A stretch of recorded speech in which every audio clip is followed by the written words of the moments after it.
Bayangin, kalau biaya pakan ternak bisa dipotong sampai setengahnya tanpa harus beli terus setiap hari. Dalam usaha ternak, pakan adalah penentu utama keberlangsungan usaha.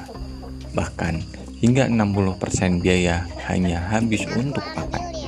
Itulah kenapa efisiensi bagian ini bukan lagi pilihan, tapi keharusan. Kami pun mencari cara yang lebih efisien dan menemukan solusi sederhana, mengganti jagung dengan singkong. Bagi sebagian orang, singkong mungkin kurang praktis, sulit disimpan, dan cepat rusak. Tapi bagi kami yang masih punya lahan kosong, justru disitulah letak keunggulannya. Kami tidak menyimpan singkong di gudang, kami menyimpannya hidup di kebun. Dengan lahan sekitar 1000 meter persegi, kami menanam singkong untuk memenuhi kebutuhan pakan ayam sebanyak 100 hingga 200 ekor. Sistemnya sederhana, panen sebagian dan tanam kembali, dan ulangi lagi sampai siklus berikutnya. Selalu ada yang siap dipanen setiap harinya. Dari lahan ini, kami bisa menghasilkan kurang lebih 3 ton singkong dalam sekitar 10 bulan.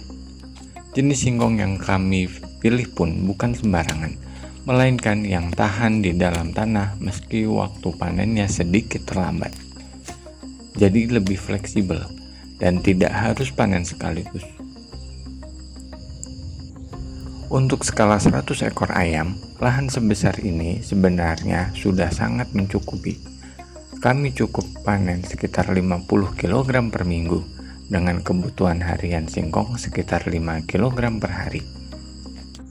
Di bagian pinggir lahan, kami juga menanam kelor, bukan tanpa alasan. Kelor ini kami manfaatkan sebagai pakan tambahan. Karena ransum utama yang terdiri dari singkong dan konsentrat masih belum cukup untuk memenuhi kebutuhan protein, maka perlu tambahan protein dari sumber lain, seperti tepung ikan, azola, kelor, atau bahan alami lainnya. Dengan komposisi 40% konsentrat dan 50% singkong, biaya pakan harian bisa ditekan hingga 50.000 per hari. Sementara itu, dengan konsumsi produktivitas telur di angka 70% dan harga jual telur sekitar Rp2.500 per butir, pendapatan harian bisa mencapai Rp175.000. Artinya, masih ada selisih sekitar Rp125.000 per hari. Jumlah yang mungkin terlihat sederhana, tapi cukup berarti buat kami yang hidup di daerah dengan UMR cuma 2 jutaan. Inilah cara kami membangun usaha lebih efisien, lebih terintegrasi, dan lebih berkelanjutan. Perlu diingat, cara ini tidak untuk semua orang. Hanya yang masih punya lahan kosong saja yang bisa menirunya.